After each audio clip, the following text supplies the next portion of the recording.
Nous sommes déjà au deuxième volet de cette émission que l'Éternel parle, sur les mêmes plateaux de l'émission l'Éternel international. Nous sommes au premier numéro de cette année 2024. Alors là, je me retourne vers le docteur Jacques Toukou. Le thème lancé est « Que l'on sache que tu es Dieu ». D'où est tirée l'inspiration du terme? Oui, comme dans tout exercice spirituel, le thème est tiré de la parole de Dieu. Et cette fois, il est tiré dans le livre de 1 Roi 18, verset 36.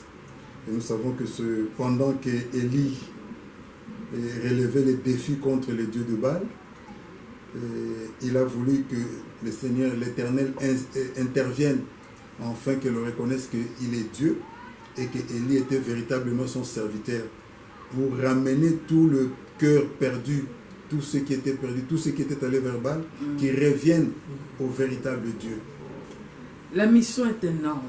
Vous avez cette grâce-là d'être choisi, n'est-ce pas, parmi les ministres de Dieu. C'est un choix que lui-même, n'est-ce pas, a opéré. Parce que vous devez aussi récupérer des âmes perdues à l'ère où nous sommes. Quel est l'objectif que vous poursuivez par rapport à ce thème? Bon, l'objectif que nous poursuivons, c'est d'abord la volonté de Dieu dans son œuvre. La volonté de Dieu est qu'on puisse rétablir et rebâtir l'autel de Dieu qui a été détruit, et nous devons rebâtir pour ramener le cœur et le salut des âmes vers Dieu. C'est l'objectif. C'est un message très fort, que l'on sache que tu es Dieu. J'ai toujours dit que c'est un message très fort, un signal vraiment très captivant.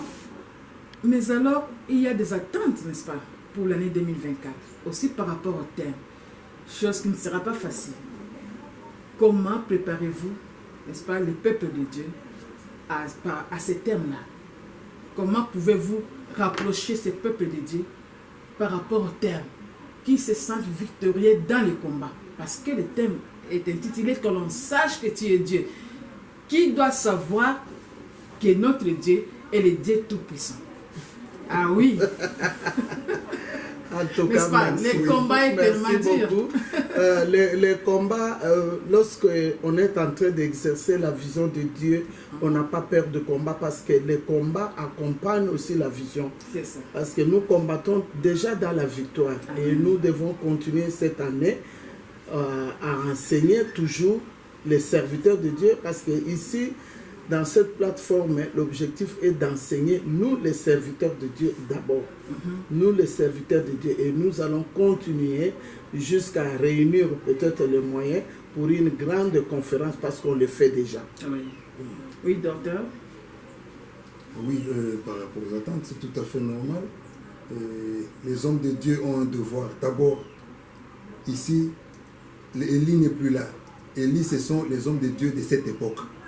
Face à tous les défis que nous rencontrons dans le monde, nous devons avoir à l'esprit qu'il y a un Dieu auprès de qui nous devons recourir pour tout problème.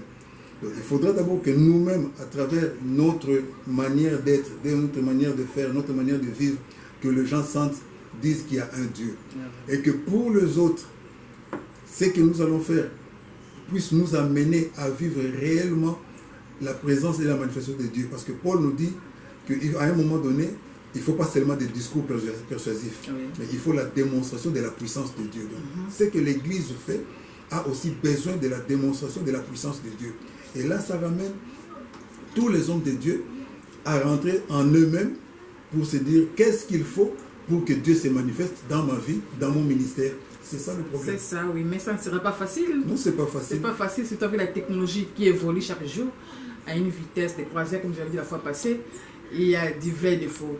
Il y a des bons et des mauvais. Oui, surtout la jeunesse est vraiment très excitée plutôt à suivre beaucoup de programmes. Et qu'est-ce que vous pouvez conseiller à ces jeunesses qui se sentent perdues aussi, s'il faut le dire? On doit les récupérer. Oui, là nous pouvons répondre que, en tout cas, Dieu n'a jamais échoué. Il y a un temps pour tout. Même si la jeunesse est perdue, Mais nous, en tant que les hommes de Dieu que Dieu nous a envoyés, nous sommes là pour ça. Et nous appelons à la jeunesse vraiment de chercher à écouter la parole de Dieu parce que c'est ce qui fait la vie, c'est ce qui transforme l'homme et c'est ce qui fait l'homme. Amen. Voilà, nous sommes à la fin de notre entretien. Chers serviteurs et servantes de la plateforme L'Éternel International, que nous Dieu vous bénisse abondamment. Nous vous retrouvons prochainement avec le même plaisir. Ciao.